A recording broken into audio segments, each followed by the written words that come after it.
Bonjour, on va voir une introduction d'un type vraiment bien spécifique, c'est le type classe. Ok, on va dire les classes. Alors, c'est quoi une classe? Si vous vous rappelez, quand on a vu les listes, on peut, bon, l'avantage des listes, c'est, bon, c'est des tableaux, mais avec des tailles, on va dire, paramétrables, hein. Une liste à une taille indéfinie, ok. Alors, on peut connaître la longueur d'une liste, etc., etc.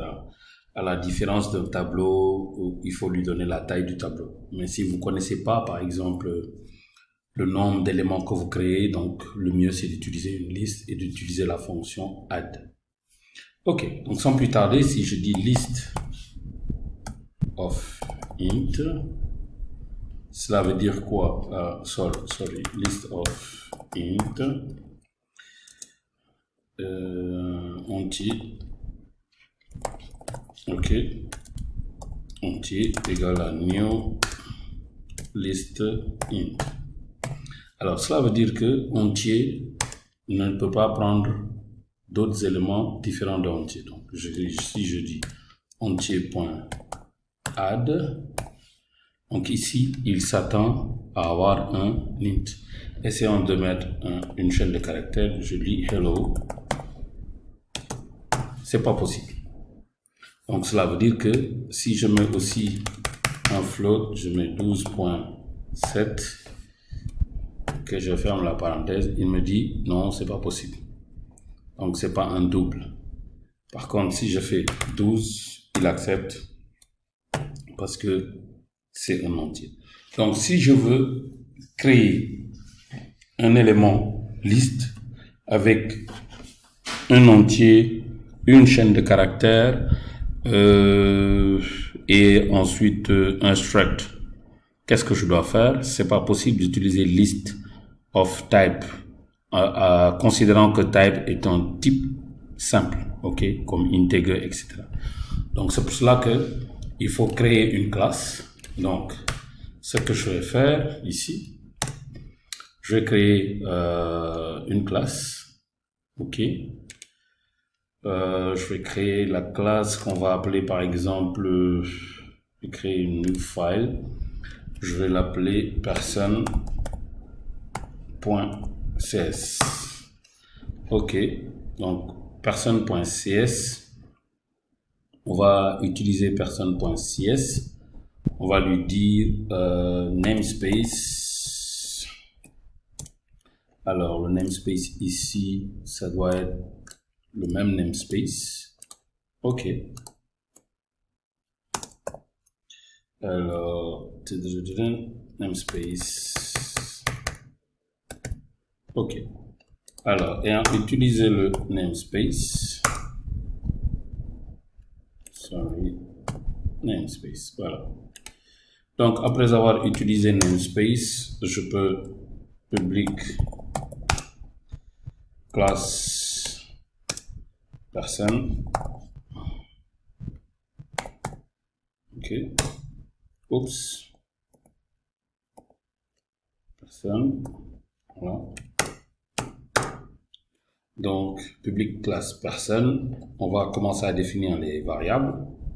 Donc, je vais mettre prop int string sorry. On va dire int identifiant. Ok, je fais ça, CTRL-V, CTRL-C, CTRL-V, CTRL-C. Je fais string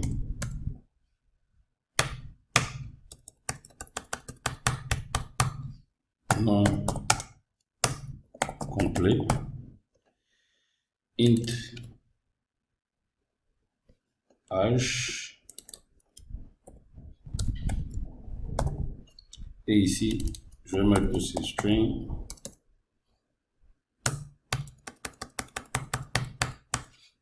email. Voilà.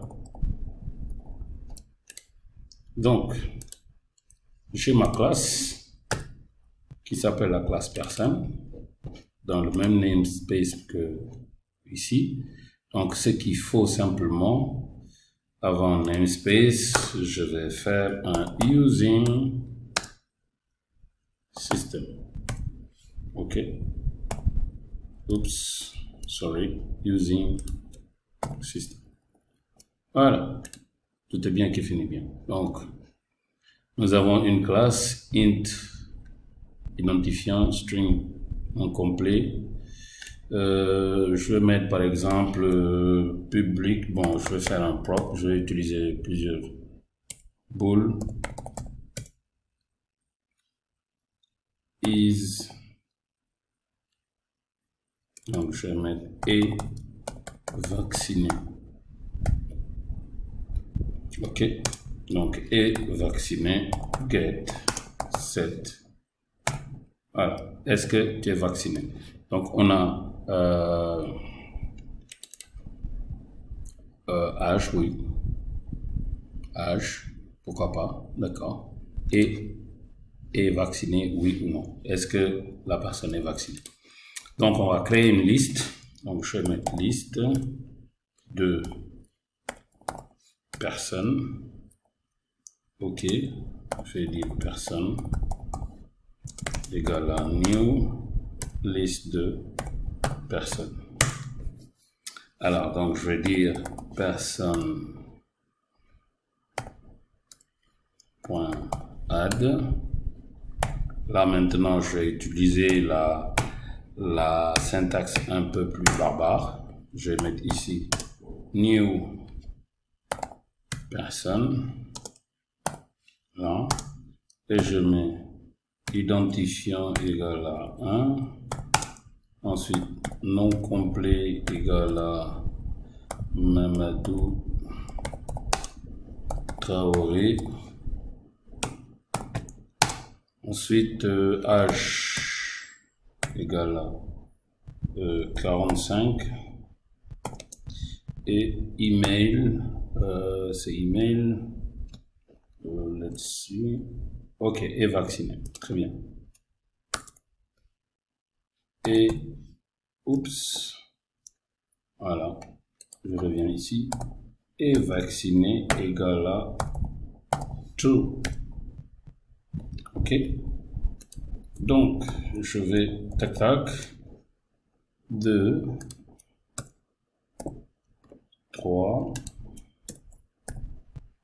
je vais mettre Jean, lui, Sarr, l'âge, il a 25 ans, et vacciné true. Et ici, je mettrai Moussa Doucouré. Est-ce qu'il est vacciné? Il a 35 ans, is vaccine égale à false. Et voilà. Cool. Ah, sorry, excusez. Voilà, exactement. J'ai fait une grosse erreur. Donc, je fais ça. OK. C'est bon. Ensuite, je fais aussi personne sépare. C'est séquentiel, hein. Point add. Là, maintenant. Oups. OK. Oups. Voilà.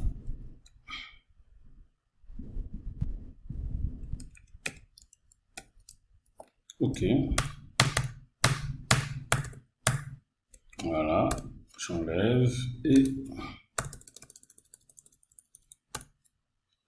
et enfin, donc ici, je fais un CTRL S. Je vais faire ça pour que ça soit vraiment bien aligné, bien compréhensible et bien visible. Voilà.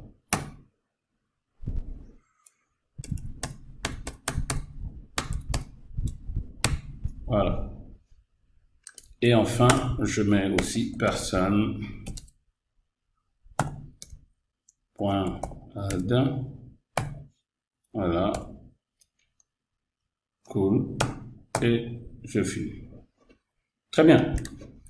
Donc, nous avons ici beaucoup, on va dire 3. Donc, j'ai instancié ma liste. Instanciation de la liste de personnes. Et ici, je mets ajout de personnes. OK. Donc, je peux aussi ajouter une personne en n'utilisant pas add. Donc, je vais mettre personne. Non, personne.insert. Alors, regardez, personne.insert. Il va me demander ici l'index. Alors, je vais indexer index 0, index 2, index 3, index 0, index 1, index 2. Donc, je vais mettre index 2. OK. Qu'est-ce que je vais insérer? Et j'insère ça. Donc, je vais mettre 4. Et je dis, alors, François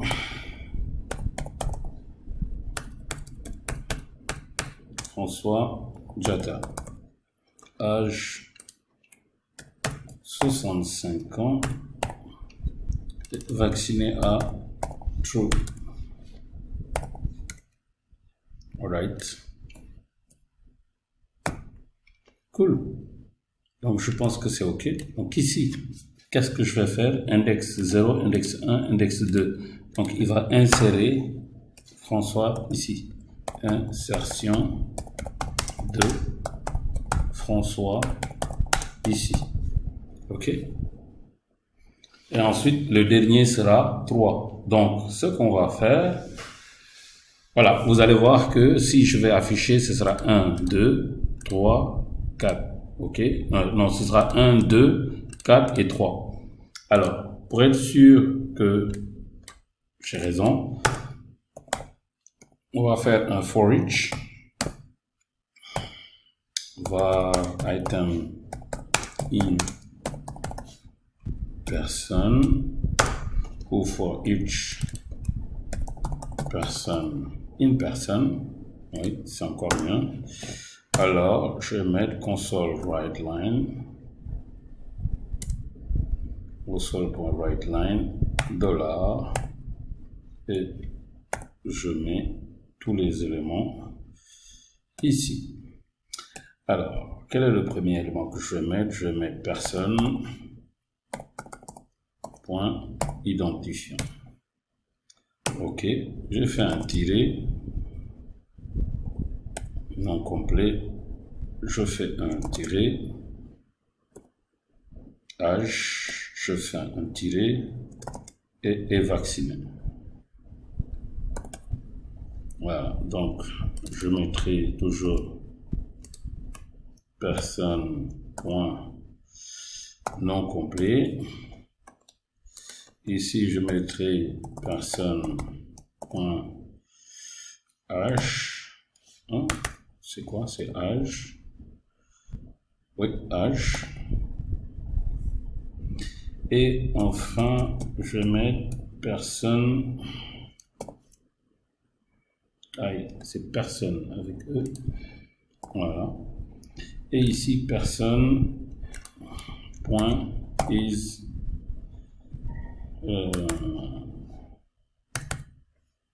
personne point est vacciné. Bon, il va mettre true ou false. Après, on va voir comment afficher ça. D'accord? OK. On va voir ce que ça va donner. .NET build.